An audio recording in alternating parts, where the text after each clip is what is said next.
Hey there darlings, welcome to the Farmer's Table. My name is Jess, this is my kitchen, and today we are going to be making strawberry jam. So I've been in the garden all day until it got too hot this afternoon to be out there anymore, so I have to take a little break and return to it this evening. And that's kind of when I do my cooking and especially my preserving during the warmer months is when it's too hot to garden. So I had to come in and cool off enough to make a cup of my Beulah decaf coffee, so good.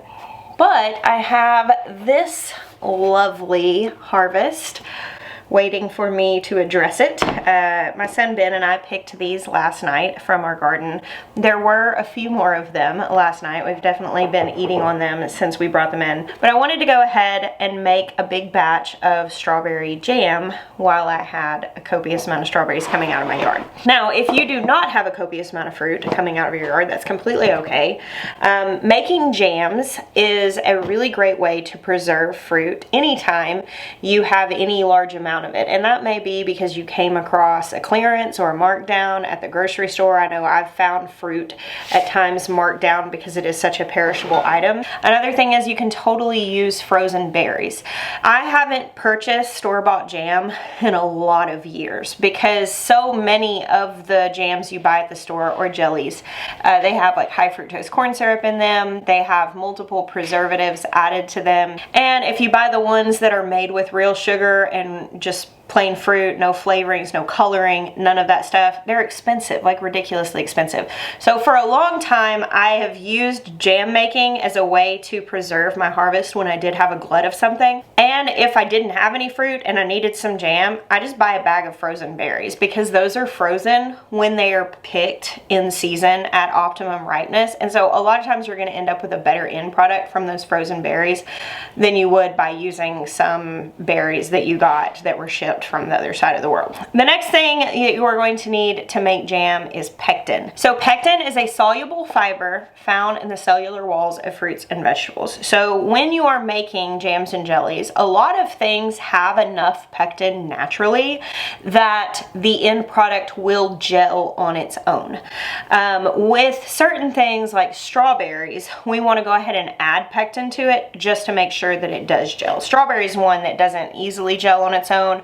Whereas like peaches, for instance, I don't ever add pectin to my peach jams because they gel. So anytime I talk about the fact that I make all of our jams and jellies, I will inevitably have people say, I've tried that before, but mine didn't set up, and you know, they didn't want to try it again. They thought it wasn't for them. They thought it was too hard for them.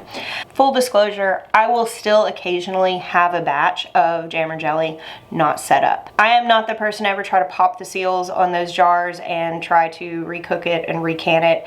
I just change my expectations, and instead of writing jelly on top, I write sauce, and we pour it on ice cream or sweetened tea with it, or make sodas with it. There's still a lot of great ways to use strawberry sauce, but obviously when our goal is jam, that's what we want our end product to be. The one I'm actually going to use these boxes of Sure Gel pectin for the stuff that I'm making, and the reason that I'm doing that is because these are the most readily available to people. I got these at Walmart. But these are hard to hold, more expensive than purchasing pectin bulk. So I do most of my canning throughout the season with bulk pectin. I'll put a link to this. I buy it on Amazon, and price wise, when you're gonna make potentially, you know, 25 batches of things throughout the year. I can for gifts. I do a lot of canning. Buying a big bag like this rather than buying the boxes, which these run a few bucks each, and one box does one batch of jelly, it's obviously just going to give you some savings. I started chatting about pectin, and I was like, you know what? I should work and talk. I have my water bath canner heating up back here on the stove behind me. I like to go ahead and get that ready before I start putting this together because jam really does come together very quickly. I'm just using my little handy dandy strawberry tool to take the holes off of these strawberries, and I'm looking to see if I have any like bad spots that I need to cut out. So every pectin that you use, be it like the box stuff, the bulk stuff, any brand that you get, they are going to have different ratios on the back that they call for. And that used to really trip me up, but remember, this is just, it's a soluble fiber that is naturally occurring in lots of fruits and vegetables, and strawberries just happen to be low pectin fruits, and so we're adding the fiber to it. The biggest reason why people's stuff does not set up properly is not because they didn't get the exact right ratio to berries to fruit to pectin. It's because they didn't cook the pectin long enough. That's the number one reason. And like, I can guarantee you, all the batches of my jam that has failed is because I was not paying attention and making sure that I was hitting the mark on the timing. So actually the recipe that I go off of as far as my most basic strawberry jam is not on the back of either one of my pectins. It's actually the ball recipe. It calls for 7 cups sugar, 5 cups fruit, 6 tablespoons pectin.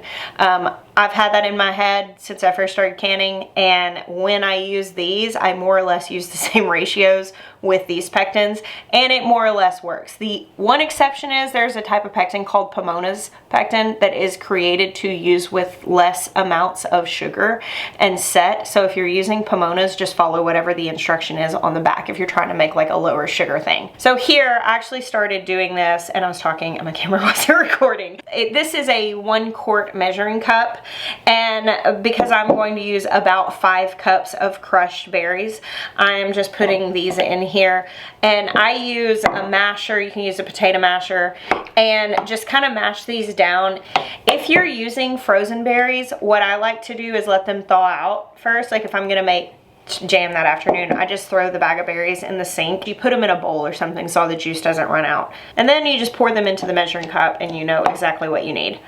Just don't measure whole berries and throw them in your pan, because there's obviously, if you're just putting whole berries in, there's gonna be a lot of space unaccounted for. At this point, I like to put in 1 split vanilla bean. Oh well, another one jumped out at me. We'll do 2. This does not really give it a super strong vanilla flavor, but it's kind of an undertone, and it's nice. I wouldn't go as far as to call this like strawberry vanilla jam. It's not gonna be that pronounced, but it just kind of rounds out another flavor note in the jam. And we wanna go ahead and put a 1/4 cup of lemon juice.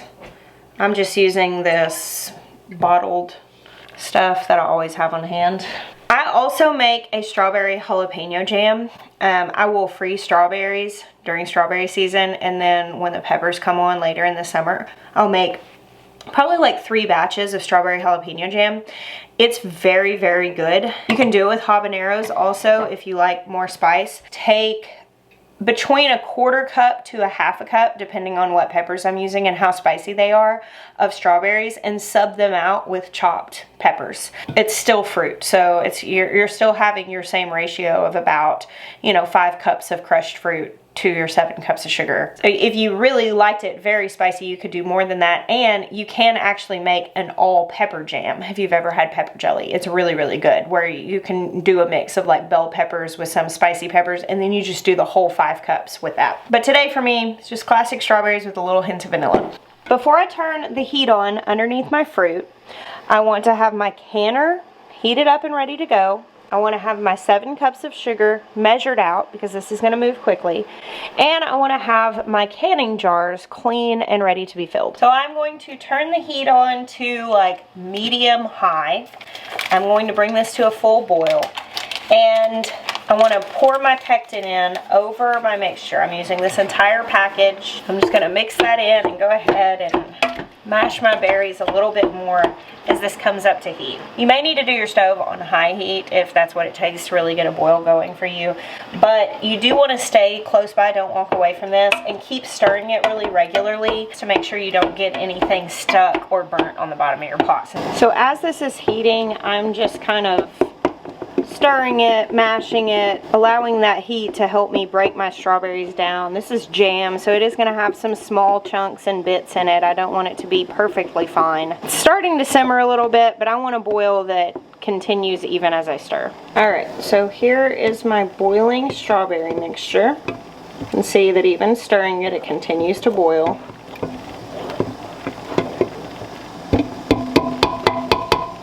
And to this, I want to add my 7 cups sugar, which is going to cool it down and end the boil.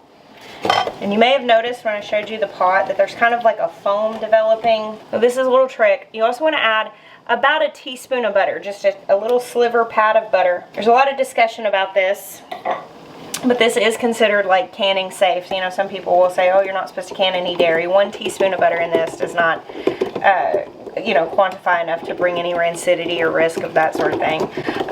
This is agreed upon that it's safe, but that little bit of butter will help manage the amount of foam that happens as your sugar and your strawberries start boiling. And this is really kind of just a cosmetic thing. It's not a massive deal if you don't have butter to put in, but when we go to put this in our jars, if it does have that foam, it's going to rise to the top, and it kind of gels too. So you'll kind of have this like weird foamy skin on top of your jars.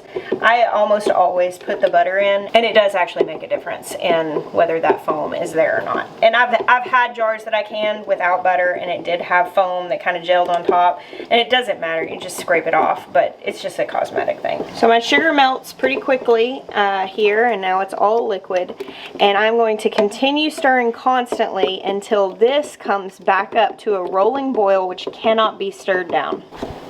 Last year I was making like a double or triple batch. I'm the world's worst at like putting all my ingredients in a pot and being like, yeah, I should have grabbed a bigger pot.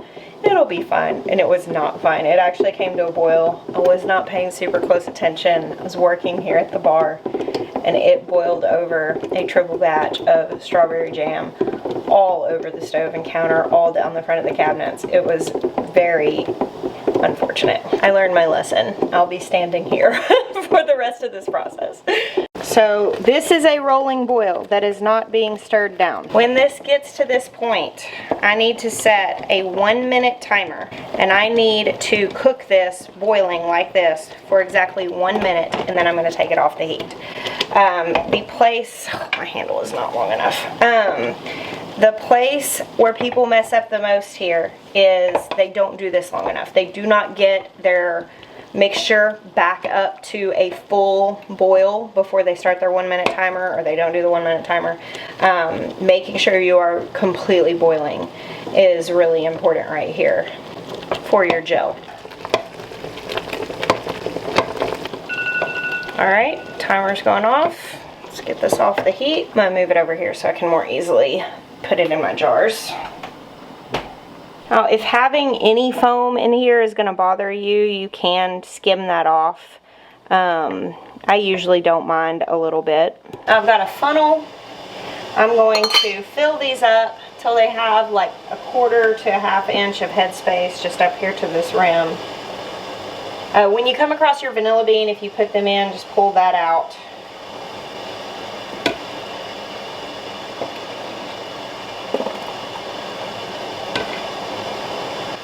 Alright, now we're going to wipe our rims off just to make sure I didn't drop anything on there that's going to hinder the seal. So I actually put the vanilla beans in this jar, and I'll label that one because I can kind of see them in the side as being strawberry vanilla, because with the beans in there sitting, it will develop a much stronger vanilla flavor. And we'll just have to be mindful when we're scooping the jam out that they're in there. So this made 5 pints. So often I'm like just making large batches, but after my boil over experience, I typically don't like doing that anymore. And oftentimes I'm canning in various sizes of jars, but I am going to be making another batch of this as soon as I finish this video, and I will get through it a lot faster when I'm not explaining it. You can, of course, can this in 1/2 pints if you want smaller jars, or you could even can it in quarts if you wanted larger ones. So the suggested canning time for jams is 5 minutes if your jars are pre-sterilized, and 10 minutes if they are not. And mine were not technically sterilized. I mean, they were clean and washed, so I'll just do 10 minutes. Now, here's my pot. You do want to get this pretty clean pretty fast, but as it cools, you'll be able to tell whether you have jam texture, which I do. And I tasted it, and it's really good. There we have it. Lovely strawberry jam. This 10 pints, and I think I probably have enough strawberries left to squeak out one more batch. So I'll make probably somewhere in the range of about 20 pints of strawberry jam in the springtime, maybe extra to account for giving some away. And then I do a lot of peach whenever the peaches come on, and then that's pretty much the jam that we'll use throughout the year. And I'll do strawberry jalapeno later in the summer. The strawberry jalapeno jam, if you're trying to like wrap your head around that, it's really good with like cream cheese and crackers and stuff like that. But it's very good on like a bagel with cream cheese and turkey. And that strawberry jalapeno jam, make a sandwich. So tasty. Anyway, this is super easy. I hope you will try it and let me know what you think. If you're feeling intimidated by canning and you just want to know more about it, I do have a video. It's like a year or so old that's called Home Canning 101. I'll put a link to that as well if you're wanting to take this on. The second batch, yay, that's music to the canner's ears. The second batch of this took me less than half an hour to make when I wasn't explaining it, and that's including the time that it takes to can it. Jam is actually a pretty simple thing to make, especially when you're doing something easy like this. The most time-consuming thing is hulling the strawberries. So I hope you'll try it. I hope you like it. Thank you for hanging out with me today. I bless you. Until next time.